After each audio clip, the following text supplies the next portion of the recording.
Hello. Yes, I am wearing a lion mask just to shake things up a bit. So let's do some more proofs right now and see how it goes. Today we're going to look at proofs with auxiliary lines, and when we're looking at those, really it's just about drawing lines before you start the proof. Now I'm going to get us started on one, but I'm not going to finish it. You can finish that in class. So this one, it says in the figure at the right, we've got these two angles with a whole bunch of parallelism, but the angles don't look like they touch, so I don't know how to make any relationships. So what we're going to do here is going to do exactly what it says. We are going to extend BC and ED, and then realize that we have a parallelism right here with this guy, and a parallelism right here with that guy. And please forgive how awful these lines look, but that's going to get you started when you go to do number one, is you extend this parallelism, and then it would be really nice if we renamed this. Maybe we'll call this, I don't know, angle X.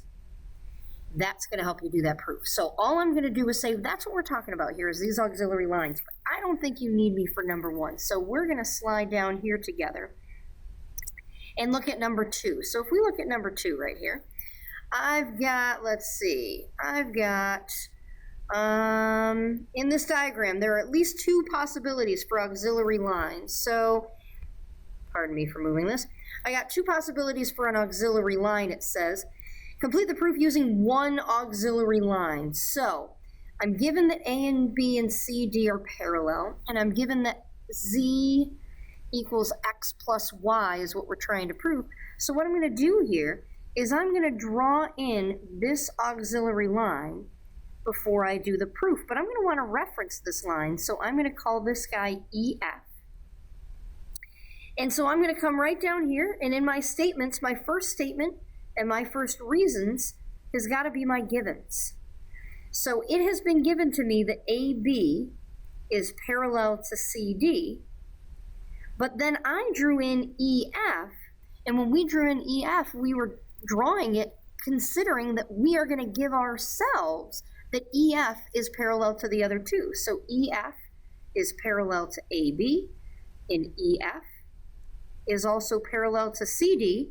You know why? Because we said so, because we made it that way, and that's okay. So I drew in a line. I forced it to be parallel. Fantastic.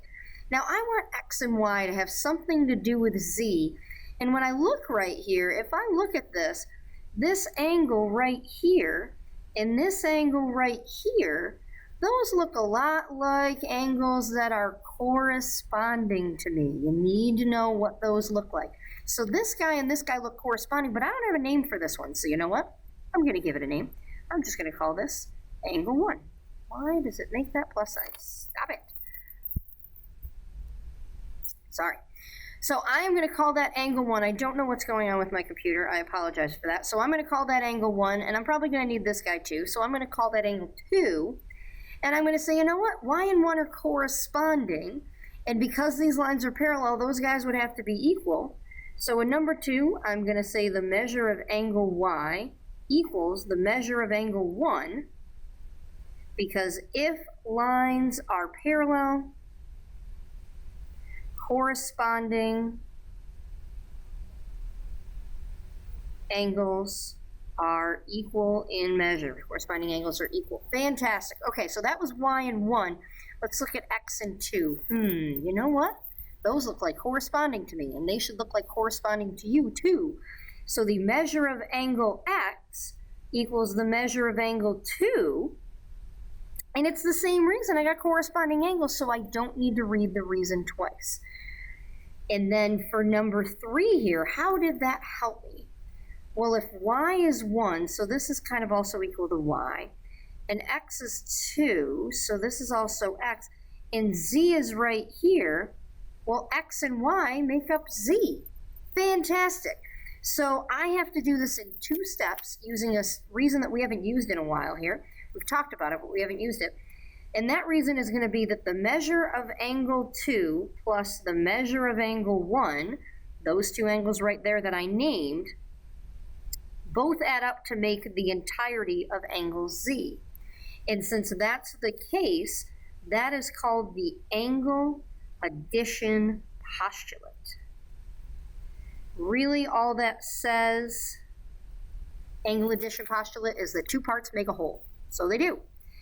So 1 plus 2 equals z, because that's what I named them, but 1 and 2 are equivalent to x and y, so I'm going to then replace those with x and y, because 2 equals x and 1 equals y, so the measure of x plus y is now equal to the measure of angle z, and that is the substitution property. We substituted x and y in for 1 and 2, which we had named in that. Good? It's a little weird. The nose is a little weird too. All right, so what have I got next? I want to move us along here, and we're going to jump all the way to number 5. So follow along with me. We are going to jump to number 5. I know it seems weird that I'm jumping around here, but that way you have stuff to look at on every page, so you're not constantly flipping back and forth. All right, so number 5, the reason I picked this one is the auxiliary line is hard to figure out. So I look at this guy, and it says we want to prove that D is equal to A plus B plus C. All right, D is equal to A plus B plus C. I got a lot of options for auxiliary lines in here. I'm going to just give you the one that's going to work the best, but there are many, many, many options here. So if I look at this, I am going to draw the line. Why does it keep doing that?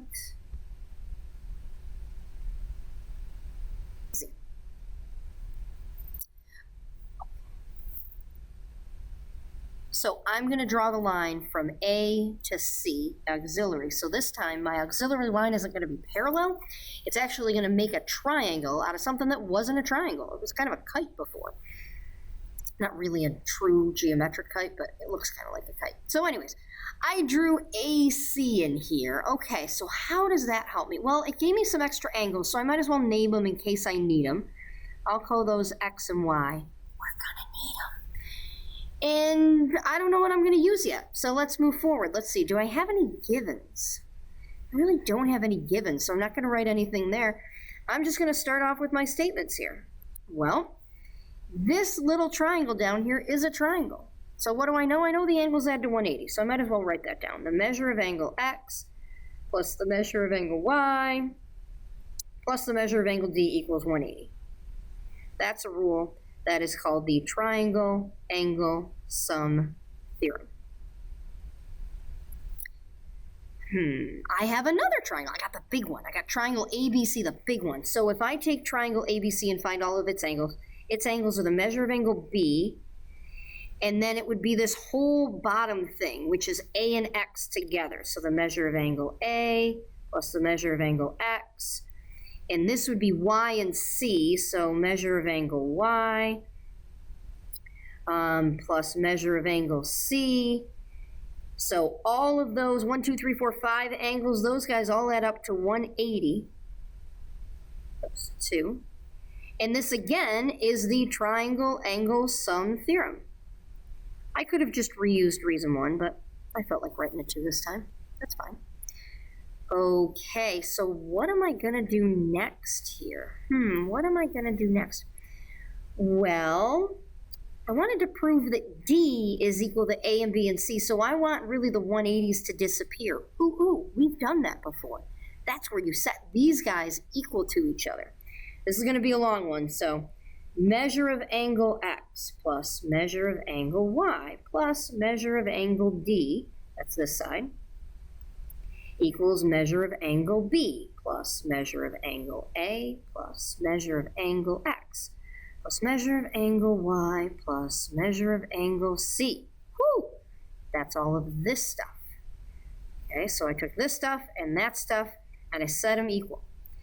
How did I do that? Well, if I had two things that equaled the same thing and I set them equal to each other, that's substitution. The substitution property. All right, and then last but not least, when I set these guys equal, there's a lot of stuff here. Is there anything I can get rid of? X plus Y. X plus Y. It's on both sides of the equation. That's useless. Let's try to not be redundant and get rid of it. So in step 4, I'm going to get rid of X plus Y on both sides, which on the left leaves me with the measure of angle D, and on the right leaves me with the measure of angle B, plus the measure of angle A plus the measure of angle C. How did we get rid of it? We subtracted. This is the subtraction property of equality. And I like to mention what I'm subtracting. We subtracted x plus y from both sides to get rid of it. Now, if you really, really want to be specific here, you can say, wait, Mrs. Vibber, that says D equals B plus A plus C, but this says D equals A plus B plus C. So if you really want to add in an extra step here, which you absolutely can to be specific, I can rewrite this. And how did I rearrange addition? Well, that's something your algebra teacher taught you, and that was called the commutative property.